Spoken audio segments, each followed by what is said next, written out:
الحمد للہ رب العالمین والصلاة والسلام علی رسول اللہ الامین نبینا محمد وعلی آلہ وصحبہ الطیبین الطاہرین اما بعد۔ رمضان المبارک کے مہینے میں کچھ لوگ ایسے ہیں جو رمضان کی رحمتوں سے محروم رہ جاتے ہیں، بد نصیبی ان پر چھا جاتی ہے۔ نبی کریم صلی اللہ علیہ وسلم ایک دفعہ ممبر پر چڑھے اور آپ نے فرمایا آمین آمین آمین۔ جب آپ نیچے اترے تو آپ سے اس کے متعلق پوچھا گیا کہ اے اللہ کے رسول، آپ نے آمین آمین آمین کیوں کہا؟ تو آپ صلی اللہ علیہ وسلم نے فرمایا کہ میرے پاس جبرائیل امین علیہ الصلاۃ والسلام تشریف لائے تھے، تو انہوں نے تین باتوں میں سے ایک بات یہ ارشاد فرمائی کہ رغم انف رجل دخل علیہ رمضان ثم انسلخ قبل ان یغفر له، کہ وہ آدمی خاک آلود ہو، ذلیل و خوار ہو کہ جس پر رمضان کا مہینہ داخل ہوا اور پھر رمضان المبارک کا مہینہ نکل گیا اس سے پہلے کہ اس کی بخشش ہو جاتی۔ تو میں نے فرمایا آمین۔ سبحان اللہ، یہ بات قابل غور ہے۔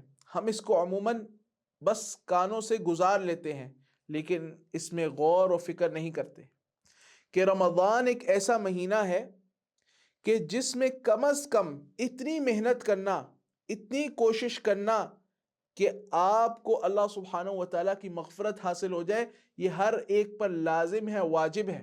کم از کم رمضان میں اتنی تو تحریک انسان میں پیدا ہونی چاہیے کہ انسان اتنی تو کوشش کر لے کہ اس کو اللہ سبحانہ و تعالیٰ کی مغفرت مل جائے۔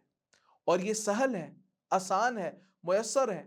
نبی صلی اللہ علیہ وسلم نے فرمایا من صام رمضان ایمانا واحتسابا غفر له ما تقدم من ذنبی، من قام رمضان ایمانا واحتسابا غفر له ما تقدم من ذنبی، من قام لیلۃ القدر ایمانا واحتسابا غفر له ما تقدم من ذنبی۔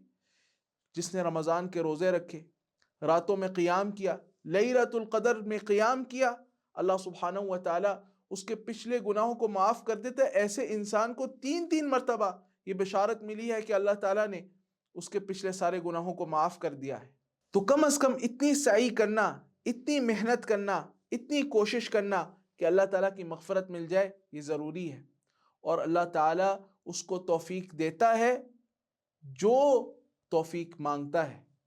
وَالَّذِينَ جَاهَدُوا فِينَا لَنَهْدِيَنَّهُمْ سُبُلَنَا، جو بندہ ہمارے راستے میں کوشش کرتا ہے، مجاہدہ کرتا ہے، ہم اپنے راستے اس کو دکھاتے ہیں، یعنی اپنے راستے، اطاعت کے راستے اس کے لیے میسر اور سہل بنا دیتے ہیں۔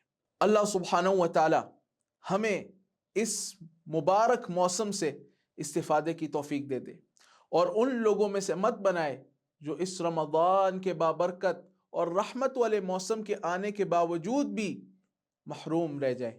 وباللہ تعالی التوفیق، وصلی اللہ وسلم علی نبینا محمد وعلی آلہ وصحبہ اجمعین۔